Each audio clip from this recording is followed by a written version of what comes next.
bienvenue dans Clés Actu. C'est le vendredi 10 octobre 2025 et cette semaine, nous allons décrypter l'actualité mondiale.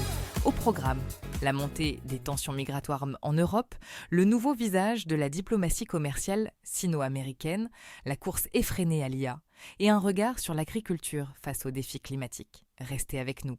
Commençons par un sujet qui ne cesse de nous préoccuper, la crise migratoire en Europe. Cette semaine, le Royaume-Uni a enregistré un nouveau record d'arrivée de migrants sur une seule embarcation, avec 125 personnes traversant la Manche.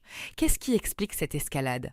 Ce record, survenu dans un contexte de vulnérabilité politique pour le Premier ministre Keir Starmer, témoigne de l'intensification des traversées. Les passeurs utilisent des bateaux de plus en plus grands, rendant la traversée plus dangereuse mais aussi plus rentable pour eux. C'est un enjeu majeur pour le gouvernement travailliste, confronté à la pression du parti anti-immigration Reform UK. Au-delà de la politique intérieure britannique, c'est une question européenne. Les conditions de vie précaires en France, la proximité géographique et l'espoir d'une meilleure vie au Royaume-Uni poussent ces hommes, femmes et enfants à prendre des risques extrêmes. La mort tragique de 2 femmes le même jour que ce record illustre la dimension humanitaire dramatique de cette crise. Passons à l'économie mondiale, où les tensions commerciales ne faiblissent pas. Les États-Unis, sous l'administration Trump, ont annoncé de nouveaux droits de douane, notamment sur le bois, accentuant une tendance protectionniste déjà marquée. Quel est l'impact de ces mesures ? Depuis janvier 2025, le taux moyen des droits de douane américains a considérablement augmenté, touchant particulièrement la Chine, mais aussi l'Inde et le Brésil. Cette politique protectionniste, désormais soutenue par les 2 grands partis américains, crée une incertitude majeure pour les partenaires commerciaux et remet en question le libre-échange. Ces mesures ont des répercussions directes sur les chaînes d'approvisionnement mondiales. L'Afrique, par exemple, voit son excédent commercial avec les États-Unis s'éroder, notamment à cause de la fin de l'accès préférentiel via l'AGOA. La Chine, quant à elle, réoriente ses exportations vers l'Afrique, aggravant le déficit commercial du continent. C'est une reconfiguration profonde du commerce mondial qui est en cours. La révolution de l'intelligence artificielle continue de battre son plein. De nouveaux acteurs émergent et les investissements se multiplient. Qu'observe-t-on sur ce marché en pleine ébullition ? Le secteur des semi-conducteurs est au cœur de cette révolution.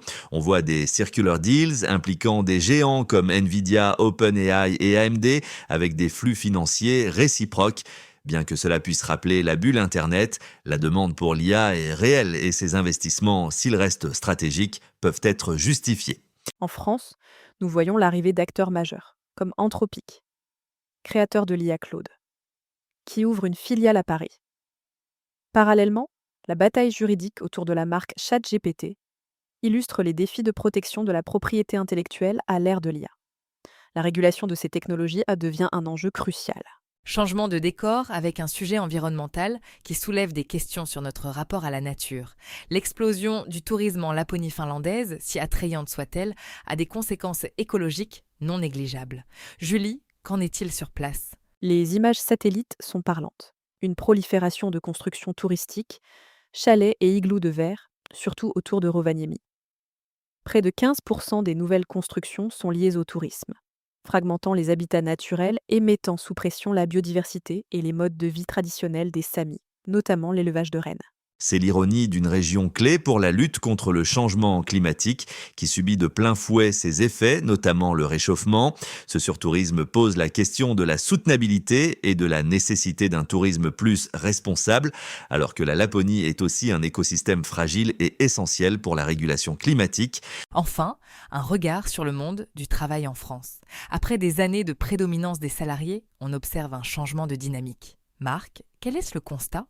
Depuis l'inversion du marché du travail, les employeurs reprennent la main, le télétravail est restreint, les exigences augmentent sans compensation, les augmentations salariales sont limitées. C'est ce qu'on appelle le retour du boss, un durcissement du management qui affecte le bien-être des salariés et même celui des managers. Les témoignages sont nombreux, dans tous les secteurs. Cette pression accrue, combinée à un contexte mondial anxiogène, a un impact réel sur la santé mentale. Les entreprises doivent trouver un équilibre pour maintenir la productivité sans épuiser leurs équipes, un défi majeur pour les services RH. Voilà qui conclut notre tour d'horizon de l'actualité mondiale pour cette semaine. De la crise migratoire aux enjeux de l'IA, en passant par le commerce international et les défis environnementaux, l'année 2025 continue de nous réserver son lot de défis. C'était Clé Actu, à vendredi prochain.